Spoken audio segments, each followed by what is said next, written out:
শিক্ষার্থীরা সবাইকে স্বাগতম জানাচ্ছি গাইবান্ধা সরকারি উচ্চ বালক বিদ্যালয়ে আয়োজিত অনলাইন ক্লাসে।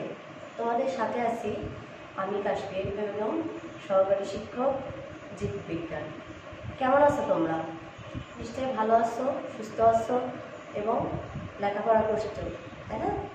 আচ্ছা, আজকে আমি তোমাদের জীববিজ্ঞানের 4th অধ্যায়ে জীবনী শক্তি ও এটিপির ভূমিকা নিয়ে আলোচনা করব। আচ্ছা, শক্তি কি?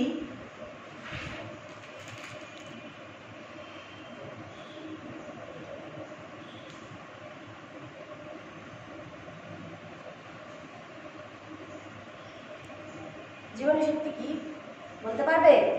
হ্যাঁ, অনেকে হয়তো বলতে পারছে। তাহলে দেখো, জীবনী শক্তি হলো জীব কর্তৃক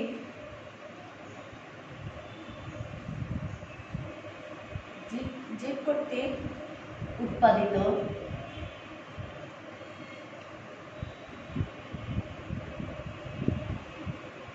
শক্তি ও এর ব্যবহারের কৌশল। জীব কর্তৃক উৎপাদিত শক্তি ও এর ব্যবহারের কৌশলকে কি বলা হয়? জীবনী শক্তি।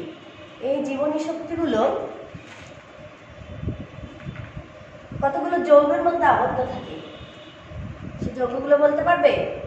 কি কি যৌগগুলো? যৌগগুলো হলো এটিপি, Na, Bp, H2। এই যৌগগুলোর মধ্যে জমা থাকে বা আবদ্ধ থাকে। আচ্ছা, আমরা জানি কি শক্তির মূল উৎস কি বলতো? শক্তির মূল উৎস হচ্ছে সূর্য, তাই না? সবুজ উদ্ভিদ কি করে? সবুজ উদ্ভিদ এই সৌরশক্তিকে কাজে লাগিয়ে কি করে? সৌরশক্তিকে রাসায়নিক শক্তিতে পরিণত করে শর্করা জাতীয় খাবার তৈরি করে, তাই না? আচ্ছা, দেখো জিনিসটা একটু। সৌরশক্তি,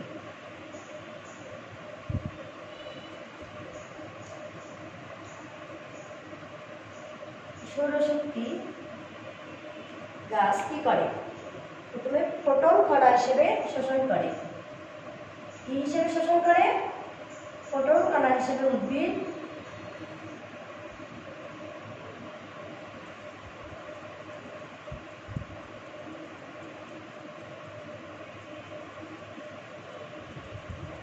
শোষণ করে। এরপর সৌরশক্তি কোন শক্তিতে রূপান্তরিত হয়? রাসায়নিক শক্তিতে রূপান্তরিত হয়। রাসায়নিক শক্তিগুলো কি কি? ATP, Na, Bp, H2। এবং এরপরে কি তৈরি করে? শর্করা বা গ্লুকোজ, তাই না? গ্লুকোজ তৈরি করে। আচ্ছা, দেখো শক্তি কি? আমরা জানি কি শক্তি সৃষ্টি হয় না, শক্তি ধ্বংসও নেই। শক্তির কি ঘটে? রূপান্তর ঘটে। সৌরশক্তিতে কি শক্তি রূপান্তরিত হলো? রাসায়নিক শক্তিতে রূপান্তরিত হলো। আচ্ছা, এবার আরেকটা ডায়াগ্রাম একটু তোমরা খেয়াল করো।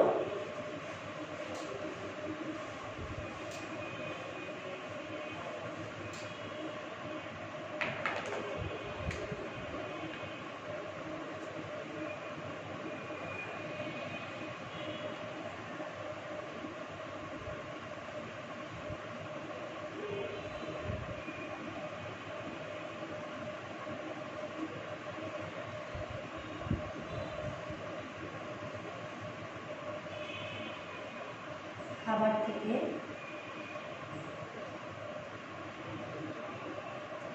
প্রাপ্ত শক্তি।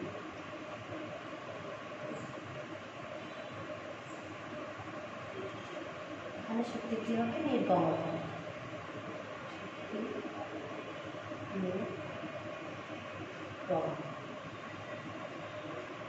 এটিপি, এটিপি পূর্ণরূপ কি বলতে পারবে? এটিপি পূর্ণরূপ হলো অ্যাডেনোসিন ট্রাইফসফেট। আমি পূর্ণরূপগুলো তোমাদের পরে লিখে দেব। আর এডিপির পূর্ণরূপ হচ্ছে অ্যাডেনোসিন ডাইফসফেট, এবং তার সাথে কি আছে আরেকটা ফসফেট আছে, তাই না? ফসফেট যুক্ত আছে। আচ্ছা, এখন দেখো, এখন আমরা কি দেখবো জানো? শক্তি কিভাবে খরচ হয় এবং শক্তি কিভাবে উৎপন্ন হয়, এই প্রক্রিয়াটা আমরা খেয়াল করব। অর্থাৎ শক্তি উৎপন্ন, শক্তি খরচ হওয়ার প্রক্রিয়াটা আমরা এখন দেখব। আমরা যে শক্তিটা পরিবেশ থেকে পাই, কোথা থেকে পাই? যে শক্তিটা পাই সেটা কোথা থেকে পাই? পরিবেশ অথবা খাবার থেকে পাই, তাই না? খাদ্য থেকে পাই। আচ্ছা, খাবার থেকে শক্তি প্রথমে কোথায় প্রবেশ করে জানো? এই খাবার থেকে যে প্রাপ্ত শক্তিটা প্রথমে জীবের কোষে প্রবেশ করে, এবং কোষে জারণের ফলে কি তৈরি হয়? আবার শক্তি তৈরি হয়। সেই শক্তিকে কাজে লাগিয়ে দেখো কি করে, এই এডিপির সাথে ফসফেট কি হয়? যুক্ত হয়ে কি তৈরি করে? এটিপি। আবার এটিপি পুনরায় ভেঙে কি তৈরি হয়? এডিপি এবং ফসফেট তৈরি করে। একটা জিনিস একটু খেয়াল করো, আরেকটা জিনিস, সেটা হলো এডিপির সাথে ফসফেট যুক্ত হয়ে যখন এটিপি তৈরি করতেছে, সেখানে ঠিক যতখানি শক্তি খরচ হচ্ছে, ঠিক এটিপি ভেঙে পুনরায় এটিপি এবং ফসফেট উৎপাদন করতে ঠিক ততখানি কি শক্তি নির্গমন হচ্ছে। অর্থাৎ কি আমাদের ব্যয়িত শক্তি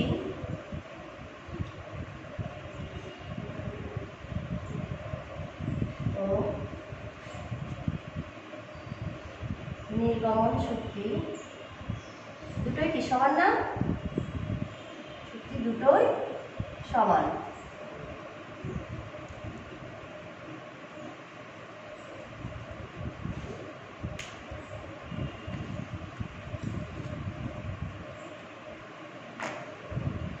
আচ্ছা, বুঝতে পারলে কিভাবে এডিপি থেকে এটিপি, এডিপি থেকে ফসফেট যুক্ত এটিপি এবং এটিপি ভেঙে কিভাবে এডিপি এবং ফসফেট তৈরি হয়, এইটুকু বুঝতে পারলে? আচ্ছা, এবার দেখো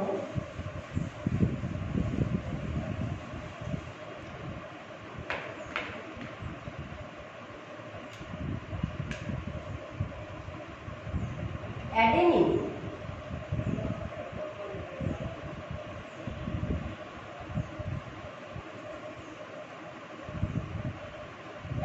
অ্যাডেনিন একটি কি জানো? এটি একটি নাইট্রোজেন বেস। এটা হচ্ছে ডিএনএ এবং আরএনএ গাঠনিক উপাদানগুলোর মধ্যে একটি। এই অ্যাডেনিন কি করবে জানো? অ্যাডেনিনের সাথে 5 কার্বন বিশিষ্ট বা 5 কার্বন বিশিষ্ট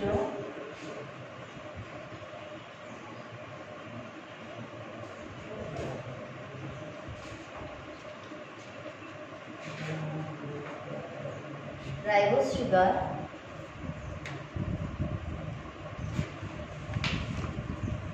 যুক্ত হয়ে কি তৈরি করবে?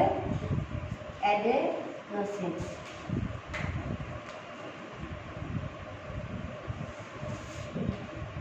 তাহলে অ্যাডেনিনের সাথে 5 কার্বন বিশিষ্ট রাইবোজ সুগার যুক্ত হয়ে কি তৈরি করবে? অ্যাডেনোসিন। এই অ্যাডেনোসিনের সাথে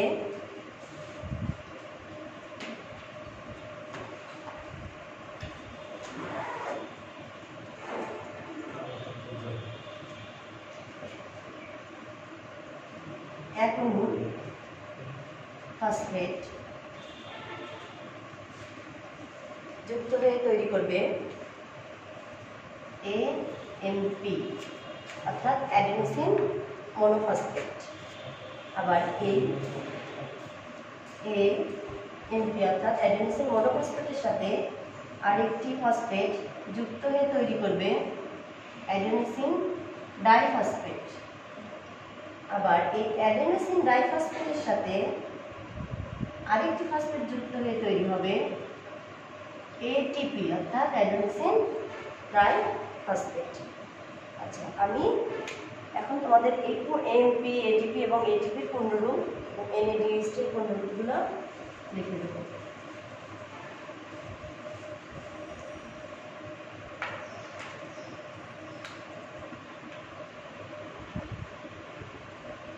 AMP adenosine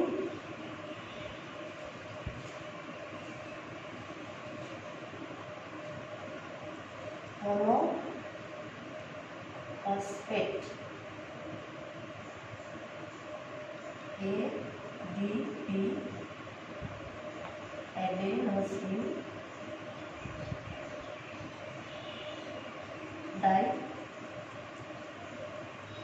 diphosphate,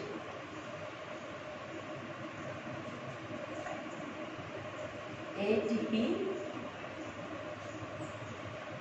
adenosine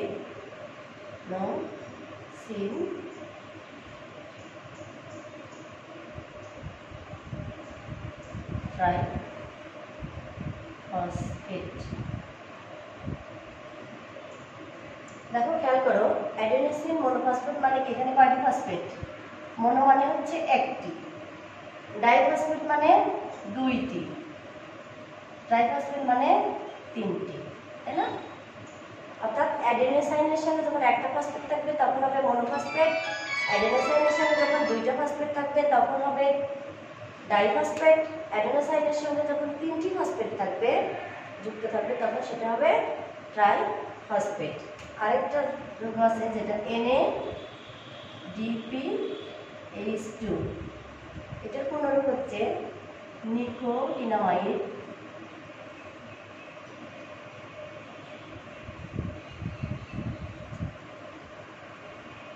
adenosine dinucleotide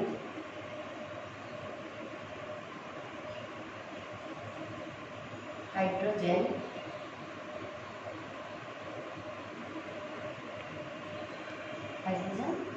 phosphate। Nicotinamide, adenosine dinucleotide hydrogen phosphate।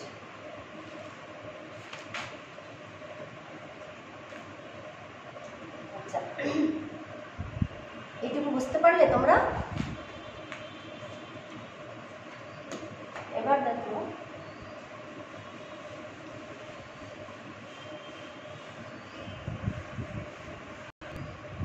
Phosphorylation. Phosphorylation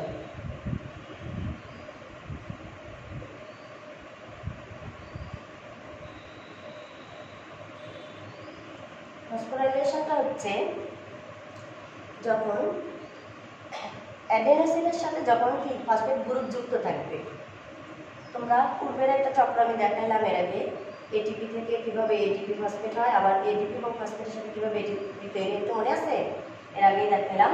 সেই ক্ষেত্রে খেয়াল করো যেখানে কি অ্যাডেনোসিনের সাথে যখন ফসফেট যুক্ত হলো, অর্থাৎ এডিপি সাথে যখন ফসফেট যুক্ত এটিপি তৈরি হলো, এটা হলো ফসফোরাইলেশন। আর ডিফসফোরাইলেশন কোনটা? এখানে ফসফেট যুক্ত, ফসফেট গ্রুপ যুক্ত। আর ডিফসফোরাইলেশন হচ্ছে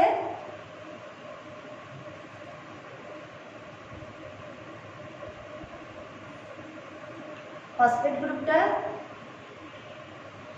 বিচ্ছিন্ন হয়, এটাকে বলে ডিফসফোরাইলেশন। আচ্ছা, এবার দেখো জৈব মুদ্রা।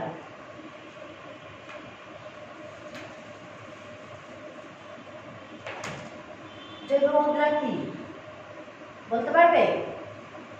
হ্যাঁ, তোমরা এটা সবাই বলতে পারবে, কারণ আমরা জানি এটিপি কে কি বলা হয়? জৈব মুদ্রা। এটিপি কে জৈব মুদ্রা বলা হয়। কেন বলা হয় বলো তো? এই মুদ্রা অর্থ কি? মুদ্রা অর্থ কয়েন। আচ্ছা, আমরা আমাদের জীবনে কি করি? কয়েনটা খরচ করি অথবা সঞ্চয় করি, তাই না? ঠিক জীবের জীবনে বা উদ্ভিদের জীবনে উদ্ভিদ কি করে? এই মুদ্রা বা কয়েনটা খরচ করে, সঞ্চয় করে এবং প্রয়োজন অনুসারে অন্যান্য বিক্রিয়ায় কি করে? সরবরাহ করে। এই জন্য এটিকে কি বলা হয়? জৈব মুদ্রা বলা হয়। আচ্ছা শিক্ষার্থীরা, তোমরা জীবনী শক্তি, তারপর এমপি, এডিপি, এটিপি, NADPH2 এগুলার পুনরূপ শিখলাম। ফসফোরাইলেশন, ডিফসফোরাইলেশন, জৈব মুদ্রা কি, কেন বলা হয়, ডিটেলস তোমরা জানতে পারলাম। এগুলো তোমরা বাসায় অবশ্যই ভালো করে আরও পড়বা।